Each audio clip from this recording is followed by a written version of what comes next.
आज हम लोग पढ़ेंगे क्लास 10 चैप्टर 2 दो चरों का रैखिक समीकरण linear equation in two variable. तो सबसे पहले देखते हैं चैप्टर नेम क्या है। दो चरों का रैखिक समीकरण। रैखिक समीकरण है मतलब कि डिग्री क्या होगा आपका इक्वेशन का 1 है ना। रैखिक मतलब कि पावर घात क्या होता है 1, और दो चर बोल रहे हैं मतलब यहाँ कितने चर होंगे। तो for example x plus y is equal to 4, और नेक्स्ट ले लेते हैं 2x plus 3y is equal to 8। देखिए यहाँ x की घात क्या है 1, y की घात क्या है 1, मतलब ये कैसा समीकरण है रैखिक है ना। और कितने चर है x और y 2, मतलब क्या हो गया दो चरों का रैखिक समीकरण। समीकरण कैसे बोल पा रहे हैं क्योंकि यहाँ क्या है इक्वल का साइन। क्लियर। दो चरों के रैखिक समीकरण का उपयोग कहाँ करते हैं, जब दो राशि हम लोगों को अननोन हो, पता ना हो, जैसे x और y, तब हम लोग दो चरों का रैखिक समीकरण का प्रयोग करके उस वैल्यू को निकालेंगे x और y का। आपका एक्सरसाइज फर्स्ट का क्वेश्चन नंबर 1 है। एक विद्यालय के क्रिकेट कोच ने 3 बल्ले और 6 गेंदें 3,900 रुपये में खरीदी। वहीं से उन्होंने एक बल्ला और 2 गेंदें 1,300 रुपये में खरीदी। इसका हम लोगों को क्या लिखना है, समीकरण बस लिखना है, अभी हल नहीं करना है। ठीक है, तो समीकरण कैसे लिखेंगे इसका, तो देखते हैं सॉल्यूशन। एक विद्यालय की क्रिकेट कोच ने कितने बल्ले और गेंद, देखिए यहाँ दो वेरिएबल हो गया, दो अचर राशि बल्ला और गेंद। तो मान लेते हैं, माना कि बल्ले की कीमत x रुपये और गेंद की कीमत y रुपये है। अब देखिए क्वेश्चन में कितने गेंद बोले हैं, 3 बल्ले और 6 गेंदे। तो 3 बल्ले एवं 6 गेंदों की कीमत क्या होगी, बल्ला कितना है 3 और बल्ले का रुपये क्या लेके चल रहे हैं हम लोग x, और गेंद कितना है 6 और गेंद का रुपये क्या है y, और कितना रुपये में आ रहा है वो पूरा 3,900 रुपये में। एवं अब क्या कर रहा है वो, एक बल्ला एवं 2 गेंदों की कीमत,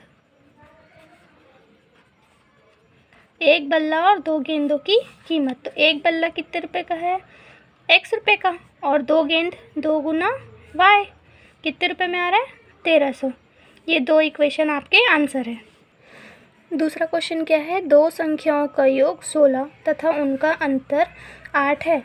तो इसका हम लोगों को समीकरण बनाना है। ठीक है, तो देखते हैं, माना कि पहली संख्या x और दूसरी संख्या क्या ले लेते हैं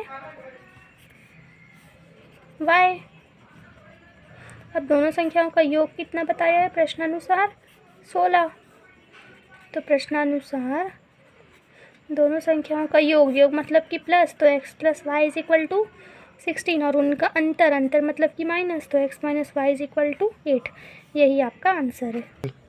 क्वेश्चन नंबर 3 क्या है, एक फल की दुकान पर 2 किलोग्राम सेब तथा 1 किलोग्राम अंगूर का मूल्य कितना है 160 रुपये।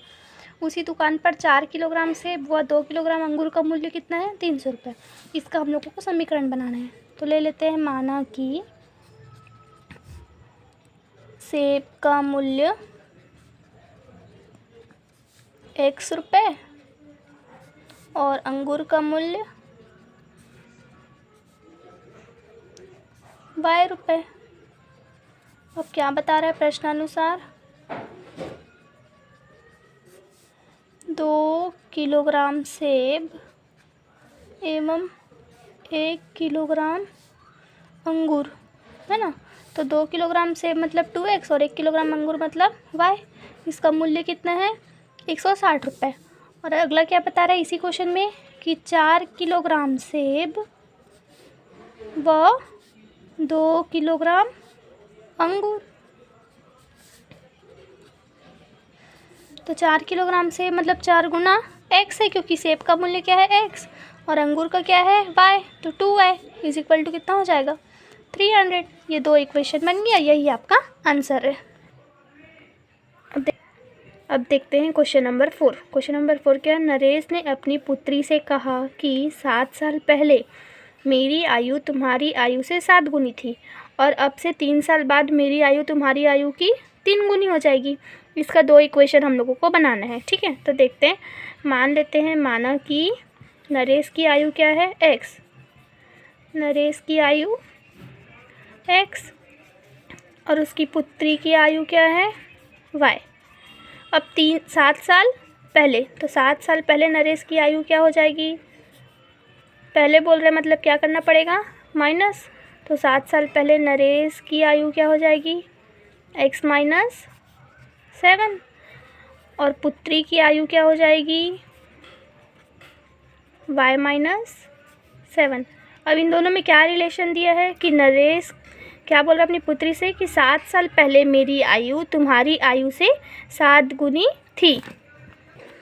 तो क्या होगा, नरेश की आयु क्या है, 7 गुनी है किससे, उसकी पुत्री की आयु से। नरेश की आयु क्या है, 7 गुनी है पुत्री की आयु से। तो नरेश की आयु क्या हो गई, x माइनस 7, और उसकी पुत्री की आयु क्या है, y माइनस 7।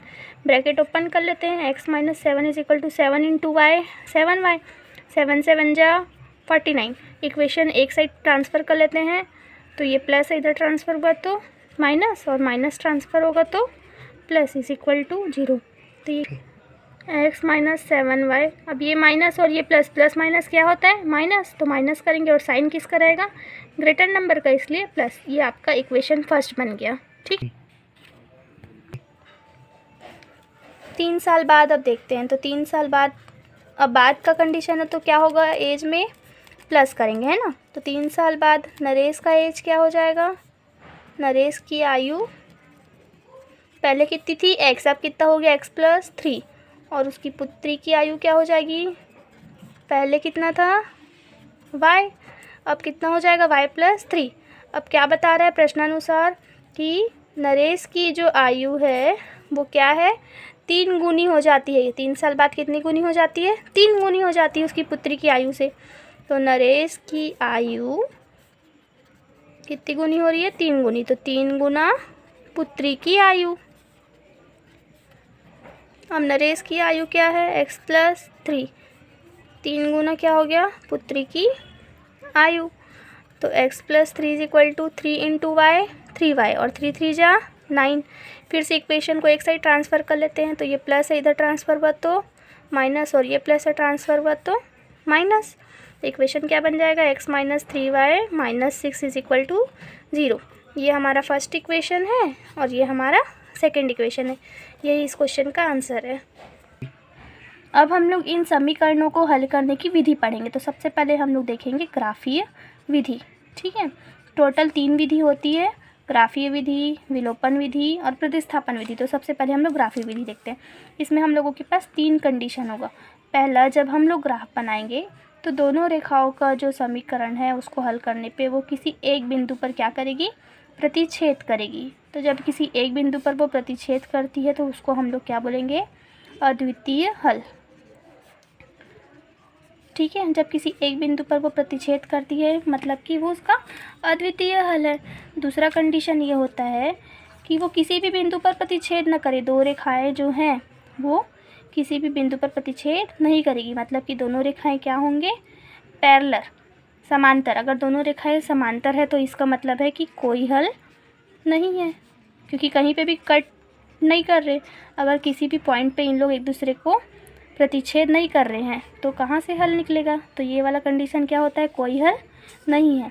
और तीसरा कंडीशन ये होता है कि दोनों ही रेखाओं का जो समीकरण है वो एक ही रेखा हो, मतलब ये x भी, पहली लाइन भी यही है और दूसरी लाइन भी यही है, तो इसके सापेक्ष हम लोगों को अनंतः अनेक हल मिलेंगे। ये ग्राफीय विधि से हल करने की 3 नियम हैं। पहला, जब अद्वितीय हल मिला, दूसरा कोई हल नहीं मिलेगा, और तीसरा अनेक हल मिलेंगे।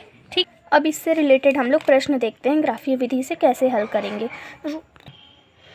प्रश्न क्रमांक 2 क्या है, निम्नलिखित समीकरणों के आलेख चित्रों को देखकर उनके हल के बारे में पता करें। हमको ये चित्र देखना है और बताना है कि उसका कैसे हल होगा।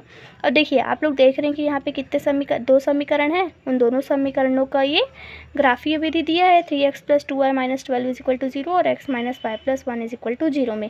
अब आपको बताना है कि इसके कितने हल होंगे। तो ये किसी एक बिंदु पर कट कर रहा है मतलब कि इसका कितना हल होगा, एक ही हल होगा।